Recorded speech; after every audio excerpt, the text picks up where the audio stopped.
آج ہم ایک بہت ہی خاص موضوع پر گہری گفتگو کرنے والے ہیں۔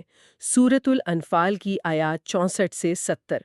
ان آیات میں نبی اکرم صلی اللہ علیہ وسلم کی شخصیت کے کچھ اہم پہلو سامنے آتے ہیں، یعنی آپ بطور پناہ گاہ، رحمت کا مجسمہ اور طاقت کا مظہر۔ ہمارے پاس قرآن کریم کا متن ہے اور ساتھ ہی کچھ صوفیانہ تشریحات بھی۔ مقصد یہ ہے کہ طاقت اور رحم کے اس خوبصورت توازن کو سمجھا جائے اور اس کے باطنی مفہوم تک پہنچنے کی کوشش کی جائے۔ تو آئیے سب سے پہلے ان آیات کے ظاہری معنی کو دیکھتے ہیں۔ ان کا پس منظر کیا تھا؟ میرا خیال ہے غزوہ بدر کے فوراً بعد کا زمانہ ہے یہ۔ جی بالکل، غزوہ بدر اسلام کی تاریخ میں ایک فیصلہ کن موڑ تھا، اور یہ پہلا موقع تھا جب مسلمان جنگی قیدیوں کے معاملے سے دوچار ہوئے۔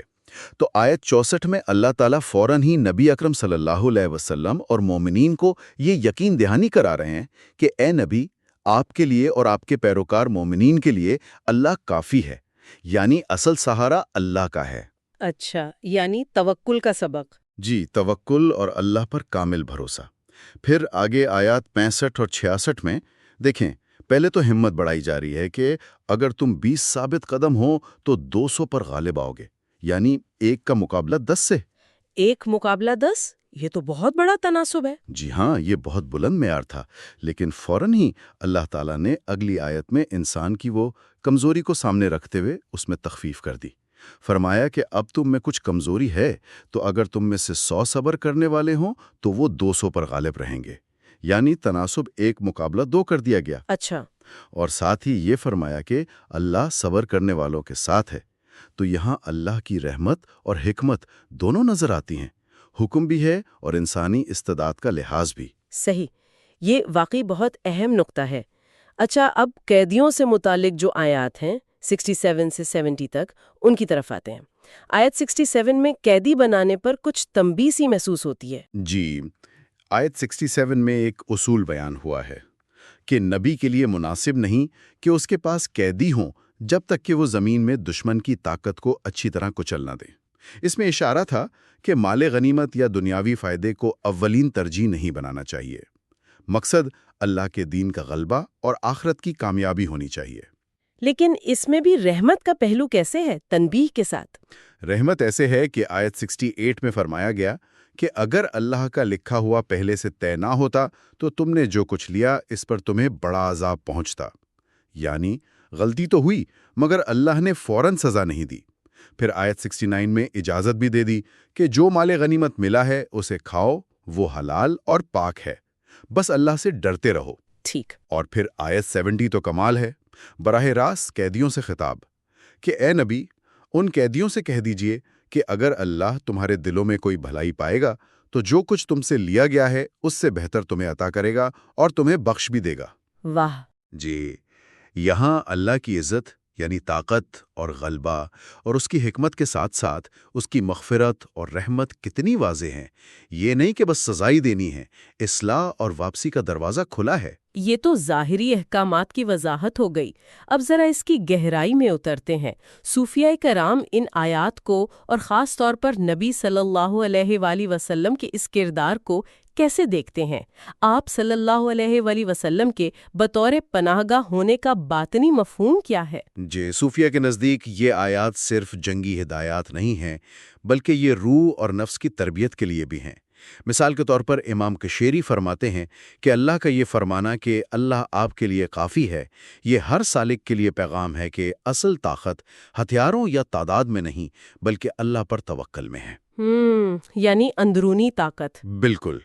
اسی طرح سہل التستری کا نکتہ ہے کہ جنگی تناسب میں جو کمی آئی وہ اس بات کی طرف اشارہ ہے کہ جیسے جیسے دلوں میں یقین اور معرفت بڑھتی ہے، اللہ تعالیٰ احکام میں وہ آسانی اور نرمی فرما دیتا ہے۔ دلچسپ بات ہے۔ جی، اور شیخ ابن عربی تو قیدیوں کے ساتھ نرمی والے حکم کو رحمت محمدیہ کا ایک خاص ظہور قرار دیتے ہیں۔ وہ کہتے ہیں کہ اس کا مقصد صرف سزا نہیں بلکہ دلوں کو بدلنا ہے تاکہ شکست کھانے والا بھی بیدار ہو سکے۔ یعنی شکست میں بھی روحانی فتح کا امکان۔ جی ہاں، اور روزبان البکلی ایک اور گہری بات کہتے ہیں کہ قید صرف جسمانی نہیں ہوتی، انسان اپنی جہالت، اپنی نفرت، اپنی خواہشات کا بھی قیدی ہوتا ہے۔ تو نبوی رحمت جو ہے وہ اندرونی قیدوں سے بھی آزادی دلاتی ہے، یہ پردے ہٹاتی ہے۔ سبحان اللہ! گویا اصل طاقت وہ ہے جو رحم سے جڑی ہو۔ قیادت ایک ذمہ داری ہے، سزا نہیں، اور معافی دراصل اپنے آپ کو منفی جذبات کی قید سے نکالنا ہے۔ جی بالکل۔ اور ایک لطیف بات یہ بھی ہے کہ علم الاعداد یعنی ابجد کے حساب سے بھی کچھ اشارے ملتے ہیں۔ اچھا، وہ کیسے؟ دیکھیں، لفظ رحمت کا عدد بنتا ہے 648، جس کا مفرد عدد 9 ہے، اور 9 کا عدد تکمیل اور نئی زندگی کی علامت سمجھا جاتا ہے۔ اور کفایت یعنی کافی ہونا، اس کا عدد 511 ہے، جس کا مفرد عدد 7 ہے۔ عدد 7 روحانی عروج اور توکل سے منسوب ہے۔ تو اس کا مطلب کیا ہوا؟ مطلب یہ کہ رحمت ایک طرح کی روحانی باز پیدائش ممکن بناتی ہے، اور اللہ پر توکل روح کو بلندی عطا کرتا ہے۔ یہ دونوں مل کر سالک کو اندرونی جدوجہد سے سکون کی طرف لے جاتے ہیں۔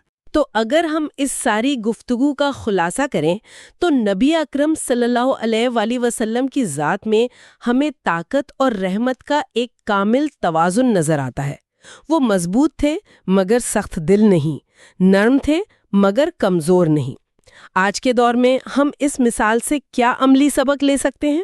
دیکھیں، ہمارے لیے اس میں بہت گہرا سبق ہے۔ جب بھی ہمیں کسی قسم کا اختیار ملے، چاہے وہ گھر میں ہو، دفتر میں ہو، معاشرے میں ہو، یعنی کوئی بھی اخلاقی، جذباتی یا دنیاوی طاقت، تو ہمیں یاد رکھنا چاہیے کہ یہ ایک امانت ہے، محض غلبہ نہیں۔ انصاف کرتے ہوئے اصول پر قائم رہنا ضروری ہے، لیکن ساتھ ہی اصلاح اور رحم کا دروازہ ہمیشہ کھلا رکھنا چاہیے۔ اور وہ جو بوجھ کم ہونے والی بات تھی، میں اللہ آسانیاں پیدا کرے تو اسے صرف اپنی قابلیت نہ سمجھیں، بلکہ یہ اللہ کی رحمت ہے جو ہماری کمزوریوں کو جانتا ہے۔ اور شاید سب سے اہم بات، اپنے دل کے قیدیوں کو رہا کریں، یعنی غصہ، کینہ، ماضی کی تلخیاں، انہیں معافی کے ذریعے آزاد کریں، جیسے نبی صلی اللہ علیہ وسلم نے ظاہری دشمنوں کو معاف کیا اور ہمیں نفس کی غلامی سے آزادی کا راستہ دکھایا۔